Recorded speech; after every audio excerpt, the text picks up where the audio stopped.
साथियों, जय माता दी। आप सभी का हमारे YouTube चैनल ज्योतिष ज्ञान विचार पर बहुत बहुत स्वागत है।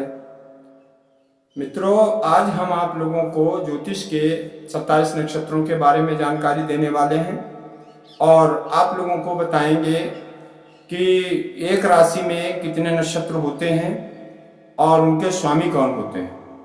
इस बात पर चर्चा करते हैं। आप लोग अंत तक हमारा वीडियो जरूर देखें और हमारे चैनल को सब्सक्राइब करें। तो देखते हैं कि कौन कौन से 27 नक्षत्र होते हैं। साथियों, ज्योतिष में 12 राशियां होती हैं और ये 12 राशियां 27 नक्षत्रों से बनती हैं। 27 नक्षत्र होते हैं और 12 राशियां होती हैं। इस प्रकार एक राशि में 2.25 नक्षत्र पड़ते हैं। 2.25 का मतलब है कि एक नक्षत्र में 4 चरण होते हैं और 2 नक्षत्र पूरे आते हैं एक राशि में, तो तीसरे नक्षत्र का एक चरण उस राशि में आता है। इस प्रकार 9 चरण मिलकर के एक राशि बनती है। आज हम आप लोगों को बताएंगे नक्षत्र कौन कौन से हैं, उनके नाम, उन नक्षत्रों के स्वामी ग्रह कौन कौन से हैं और किस राशि में कौन सा नक्षत्र आता है। तो साथियों, एक नक्षत्र में 4 चरण होते हैं और 27 नक्षत्र होते हैं। तो इस प्रकार 108 चरण बने और राशियां होती हैं 12, तो 9 चरण की एक राशि बनेगी। अब आप देखेंगे कि ग्रह होते हैं 9 और राशियां 12 हैं, नक्षत्र 27 हैं। तो 9 ग्रहों में 27 नक्षत्रों का अगर विभाजन किया जाए तो एक ग्रह 3 नक्षत्रों का स्वामी होता है। कुंडली देखने के लिए इन सारी चीजों का ज्ञान होना बहुत ही आवश्यक है।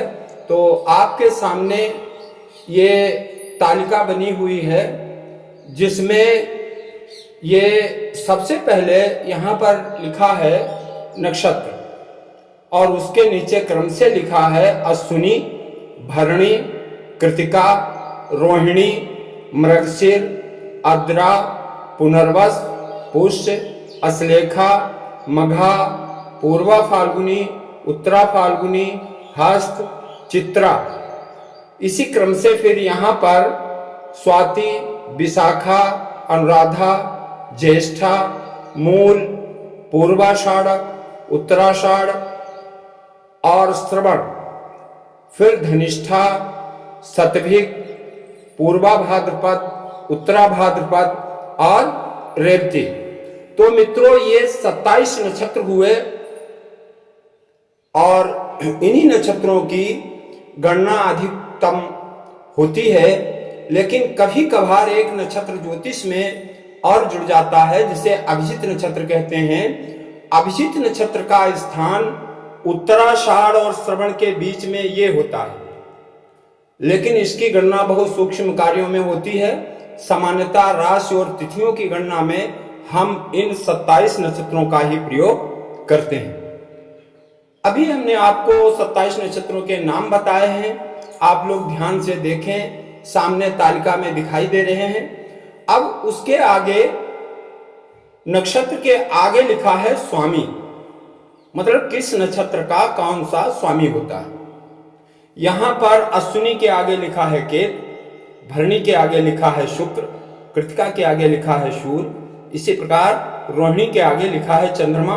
ये क्रम से सभी नक्षत्रों के स्वामी आपको लिखे हुए दिखाई दे रहे हैं। इस प्रकार क्रम संख्या 1 से 14 तक इधर है और फिर 15 से 27 तक ये आपके सामने बनी हुई है।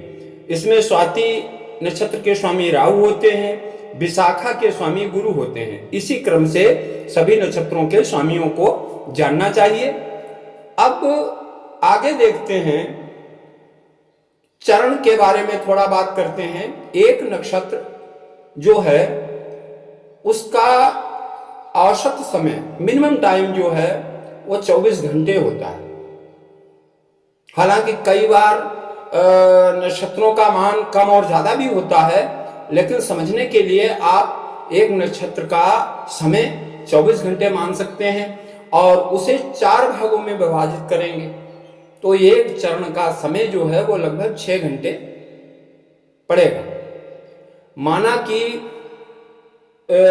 किसी तारीख को कोई चरण दोपहर में, कोई नक्षत्र जो है दोपहर में 12 बजे लगता है तो शाम के 6 बजे तक उसका एक चरण निकल जाएगा और 6 बजे के बाद दूसरा चरण शुरू हो जाएगा।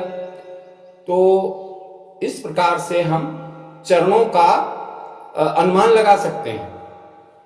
अब आगे हम आपको बताएंगे राशियां।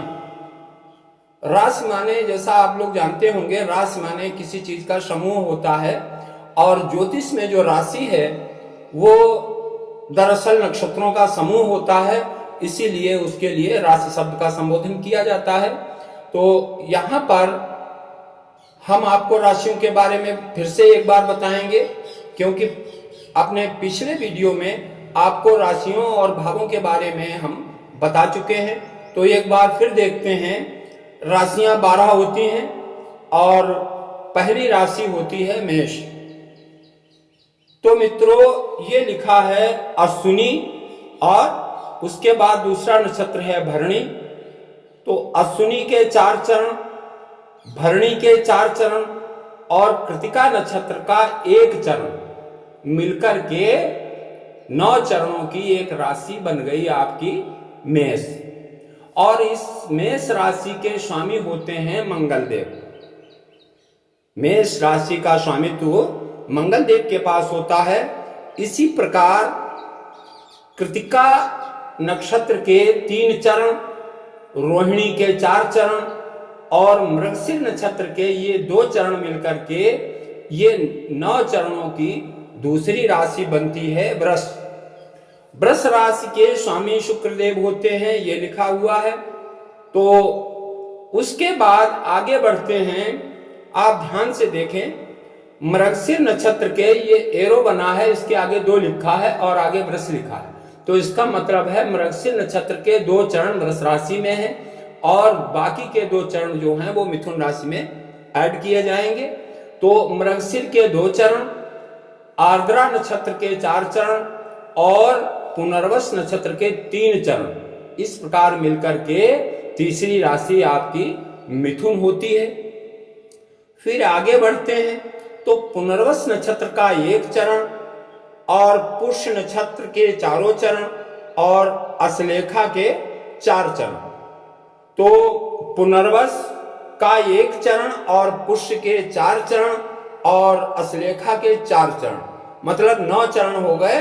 तो ये राशि बन गई आपकी कर्क। उसके बाद मघा नक्षत्र, फिर पूर्वा फाल्गुनी और उत्तरा फाल्गुनी का 1 चरण मिलाकर के 5वीं राशि बनती है सिंह। कर्क राशि के स्वामी चंद्रमा हैं और सिंह राशि के स्वामी सूर्यदेव हैं। इसी प्रकार उत्तरा फाल्गुनी के 3 चरण और हस्त नक्षत्र के 4 चरण और चित्रा के 2 चरण मिलाकर के राशि बनती है कन्या। तो कन्या राशि के स्वामी हैं बुध। उसके बाद चित्रा नक्षत्र के 2 चरण और स्वाति नक्षत्र और विशाखा के 3 चरण मिलकर के बनती है तुला राशि। तुला राशि के स्वामी हैं शुक्रदेव। उसके बाद विशाखा नक्षत्र का 1 चरण, अनुराधा के 4 चरण और ज्येष्ठा के 4 चरण मिलकर के राशि बनती है वृश्चिक। वृश्चिक राशि के स्वामी हैं मंगलदेव। उसके बाद मूल नक्षत्र और पूर्वाषाढ़ा तथा उत्तराषाढ़ा का 1 चरण जो है वो धनुराशि में जाता है। मतलब मूल, पूर्वाषाढ़ा और उत्तराषाढ़ा का 1 चरण मिलकर के आपकी धनुराशि बनती है। उसके बाद उत्तराषाढ़ा के 3 चरण और श्रवण नक्षत्र के 4 चरण और धनिष्ठा के 2 चरण मिलकर के राशि आपकी बनती है मकर। मकर के स्वामी हैं शनि। उसके बाद धनिष्ठा के 2 चरण और सतविक के 4 चरण, पूर्वा भाद्रपद का 3 चरण जो है वो कुंभ राशि में आते हैं। और उसके बाद पूर्वा भाद्रपद का 1 चरण और उत्तरा भाद्रपद तथा रेवती 27वां नक्षत्र होता है, ये मिलकर के आपकी राशि बनती है मीन। तो मित्रों, ये था नक्षत्र, उनके चरण और राशियां। नक्षत्रों के स्वामी आप समझ गए होंगे और राशियों के स्वामी भी आपकी समझ में आ गया होगा।